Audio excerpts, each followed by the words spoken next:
안녕하세요. 저는 글래스돈 PCF 컨설팅 팀의 김정재 매니저라고 합니다. 최근 탄소 배출 규제가 강화되면서 탄소 배출 관리는 기업 경쟁력을 좌우하는 중요한 요소로 자리 잡고 있습니다. 이러한 흐름 속에서 시밤 규제가 본격적으로 시행됨에 따라 이번 시간에는 시밤 제도의 주요 내용을 간략히 설명드리고 기업들이 어떤 준비를 해야 하는지에 대해 말씀드리겠습니다. 발표는 먼저 시밤 개요 및 시행 일정에 대해 간단하게 설명드린 후 시밤 규정이 어떻게 변화했는지 살펴보고 이러한 변화에 기업들이 어떻게 대응해야 하는지, 어떤 전략을 가져가야 하는지에 대해 말씀드리겠습니다. 시밤에 대해서 간단히 설명드리자면 시밤은 EU 외부에서 수입되는 제품에도 EU 내부 제품과 동일한 탄소 비용을 부과하여 탄소 배출이 많은 제품에 무분별한 유입을 방지하기 위한 제도입니다. 본격적인 시행에 앞서 약 2년간의 전환기간이 운영되었고, 이 과정에서 확인된 기업들의 애로사항을 반영하여 제도를 간소화하고 부담을 완화하기 위한 옴니버스 개정안이 추진되었습니다. 현재 시밤 적용 대상 품목은 총 6가지입니다. 이 중 특히 국내 철강 산업은 EU 의존도가 높아 시밤의 영향을 많이 받는 산업이고, 알루미늄 또한 규제 영향이 확대될 가능성이 높은 산업이기 때문에 전략적인 사전 대응이 무엇보다 중요합니다. 일정을 보시면 시밤은 전환기간을 거쳐 2026년 1월 1일부로 확정기간 단계로 진입했습니다. 이에 따라 2026년 수입분의 배출량을 기준으로 2027년 2월부터 시밤 인증서의 최초 판매가 개시되며 9월 30일까지는 인증서를 최종 제출해야 하므로 일정에 맞는 대응이 필요할 것입니다. 이어서 앞서 말씀드린 옴니버스 개정안 시행과 함께 시밤이 본격적인 확정 기간에 돌입하면서 변경된 사항들을 말씀드리겠습니다. 가장 큰 변화는 보고 주기의 변경입니다. 전환 기간에서는 인증서 구매 없이 분기별로 배출량 보고만 진행했지만 확정 기간부터 매년 9월 30일까지 연간 수입량에 상응하는 인증서를 한 번에 일괄 정산하여 제출해야 합니다.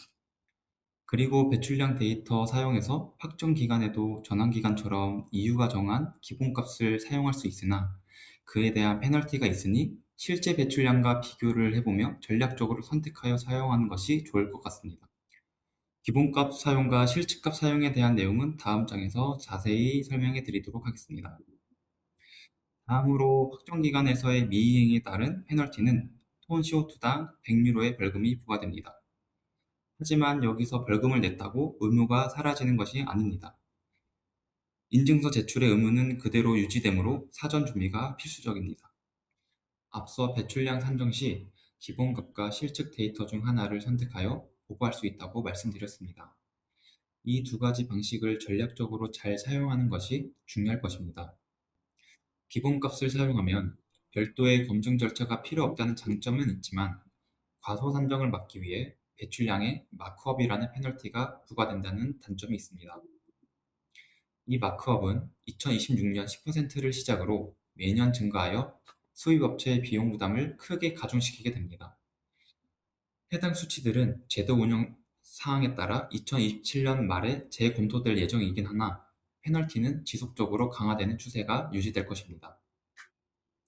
반면 실측 데이터를 사용할 경우 초기 데이터 관리 시스템을 구축하고 검증 기관으로부터 제3자 검증을 필수로 받아야 하는 부담이 있지만 실측을 통해 공정별 탄소 배출 현황을 정확하게 파악하면서 탄소 비용 절감 포인트를 찾아내는 전략적인 이점을 챙겨갈 수 있을 것입니다. 다음은 시밤 인증서에 대한 내용입니다. 인증서를 직접 구매하고 보유해야 하는 법적 주체는 EU 수입업체이기 때문에 수출 기업 입장에서 무관한 일이라고 생각하실 수도 있습니다. 하지만 수출 제품의 탄소 배출량 데이터에 따라 수입업체가 부담해야 할 인증서 구매량이 결정되고 이 막대한 탄소 비용이 곧 제품의 가격 경쟁력 하락으로 직결되기 때문에 무시할 수 없는 영역이라고 생각합니다. 인증서 관련 내용을 알아보겠습니다. 앞서 타임라인에서 말씀드린 것처럼 2026년 수입분에 대한 인증서는 2027년 2월 1일부터 공식 플랫폼을 통해 구매가 가능해지며 2027년 9월 30일까지 최종 정산하여 일괄 제출해야 합니다. 이와 더불어 매 분기 말에는 당해 연도 누적 배출량의 50%에 해당하는 인증서를 계정에 의무적으로 사전 보유해야 하는 조건도 지켜야 합니다. 비용 측면을 살펴보면 시행 첫 해인 2026년에는 EU ETS의 무상할당 혜택이 97.5%로 매우 높게 반영되어 부담해야 할 인증서 비용이 크지 않아 부담이 적습니다. 하지만 이 무상할당 혜택은 매년 단계적으로 축소되어 2034년에는 0%로 전면 폐지되기 때문에 2034년부터는 배출량 100%에 해당하는 인증서 구매 비용을 지불해야 합니다. 그러므로 기업들은 선제적인 탄소 감축 전략과 대안을 마련해야 합니다. 다음으로 시밤의 규제 적용 범위가 확대되는 것에 대해 말씀드리겠습니다. 현재 시밤은 철강, 알루미늄, 시멘트 등 총 6개 기초 품목에 대해서만 규제가 이루어지고 있지만 최근 EU 집행위원회는 자동차 부품, 기계, 가전 등 철강과 알루미늄이 함유된 약 180개 하류 제품까지 규제 범위를 대폭 확대하는 개정안을 제안했습니다. 이 규정안이 의회와 이사회의 최종 승인을 거치게 되면 2028년 1월부터 본격적으로 시행될 예정입니다.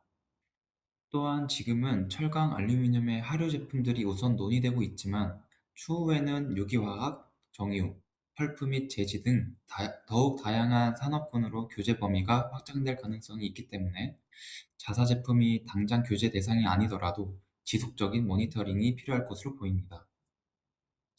마지막으로 배출량 산정 범위의 확대 가능성입니다. 현재 철강과 알루미늄은 직접 배출만을 규제 대상으로 삼고 있으나 EU 내에서는 철강, 알루미늄에도 전력 사용에 따른 간접 배출 규제를 추가 적용하려는 움직임이 있습니다. 기업들은 공정 내 직접 배출 관리뿐만 아니라 간접 배출, 즉 전력의 탄소 배출량까지 함께 모니터링할 수 있는 체계를 준비하시는 것이 좋을 것 같습니다. 마지막으로 지금까지 내용을 토대로 기업들이 어떻게 대처를 해야 할지에 대해 정리해 보겠습니다. 첫 번째로 실제 배출량을 산정하기 위한 모니터링과 검증 체계를 구축하는 것입니다. 앞서 말씀드린 것처럼 지금 당장 기본값 사용으로 인한 페널티가 크지 않아 부담이 적겠지만 점점 부담이 가중되기 때문에 초기에 모니터링 및 검증 체계를 잘 구축하여 선제적인 대응이 필요할 것입니다. 둘째, 정확한 시행코드 적용 및 우회행위 차단입니다. 앞서 상세히 다루지는 않았지만 EU는 규제를 피하기 위해 수입 물량을 인위적으로 쪼개거나 규제 대상이 아닌 다른 시행코드로 임의 변경하는 등의 우회 행위를 집중적으로 모니터링할 예정입니다. 우회 패턴이 적발되면 3개월 내에 즉각적이고 추가적인 규제가 적용될 수 있으므로 정확한 통관 코드 관리가 필수적입니다. 셋째, 전구체 및 스크랩 배출량의 분리 추적입니다. 특히 이번 강화 개정안에서는 공정에서 발생한 철과 알루미늄 스크랩이 전구체로 새롭게 포함되어 배출량 산정에 반영될 수 있습니다. 폐기 후 재활용되는 사후 소비 스크랩과 분리하여 배출량을 낮추기 위해 허위로 신고하지 않도록 철저히 분리하여 관리해야 합니다. 넷째, 다운스트림 규제 확대에 대비한 밸류체인 연기입니다. 현재는 기초 소재 중심이지만 당장 2028년부터는 자동차 부품, 기계, 가전 등 철강 및 알루미늄이 함유된 약 180개 하류 제품으로 규제가 대폭 확대될 예정입니다. 개별 기업을 넘어 원소재부터 최종 조립 단계까지 공급망 전체의 탄소 배출을 추적하는 시스템 마련이 필요할 것입니다. 결론적으로 시밤은 단순한 환경 규제가 아닌 수출품의 원가 경쟁력과 직결되는 핵심 변수입니다. 따라서 기업들은 중장기적인 관점에서 체계적으로 대응 전략을 마련하는 것이 중요할 것입니다. 오늘 준비한 발표는 여기까지입니다. 앞서 말씀드린 내용들이 시밤 대응에 실질적인 도움이 되기를 바랍니다. 감사합니다.